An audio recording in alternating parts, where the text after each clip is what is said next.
మొత్తం దేశవ్యాప్తంగా లోహాగాడ్ murder case అయితే సంచలనం రేపుతుందని చెప్పచ్చు. అసలు ముచ్చట ఏందంటే కేతన్ అగర్వాల్ అనే అబ్బాయి 26 ఏళ్ల వయసు. ఆయనకు సియా గోయల్ అనే అమ్మాయితోని నిశ్చితార్థం అయితే అయిందంట. నిశ్చితార్థం అయినాక ఇలా రేపు ఏముంది, బయటకు అటు ఇటు తిరుగుతారాయే. ఇక అదే క్రమంలో అక్కడ ఉన్న లోహాగాడ్ దగ్గరికి వెళ్ళి ఫోటోలు దిగుతుండగా ప్రమాదవశాత్తు కింద పడ్డాడంట. కింద పడంగానే ఆయన జీవిడిచిండు. అసలు ముచ్చట ఏంటంటే ప్రాణాలు పోయిన క్రమంలో కొంతమందికి అనుమానం వచ్చి పోలీసులు గట్టిగానే ఆరాధించిరంట. ఇంకేముంది, అసలు కథ బయటపడ్డది. చేసుకోబోయే పెన్లామే మర్డర్ చేసిందంట.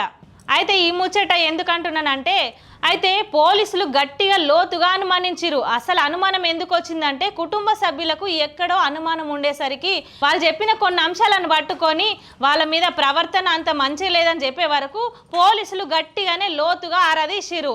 ఇంకేముంది, అసలు ముచ్చట బయటపడ్డది. చేసుకునే పోయే పెళ్ళామే చంపిందని 17 కోట్లు పెట్టి ఫంక్షన్ హాల్ బుక్ చేసుకురంట. మంచిగా పెళ్లి చేసుకుందాము, అన్యూన్యంగా మంచిగా ఉందాం అనుకొని పెళ్లి సిద్ధమైన అమ్మాయి గీతీలు ఎందుకు చేసింది? నిజంగా బుద్ధి ఉండాలి కదా పోరికి. అసలు కథ ఏంటంటే, ఇష్టం లేకపోతే ముందే చెప్పచ్చు కదా. ఒక ఇల్లు ఆగం చేసుడు ఎంతవరకు కరెక్టు? నిజంగా ఇది అన్యాయం అని చాలా మంది కామెంట్లు పెడుతున్నారు.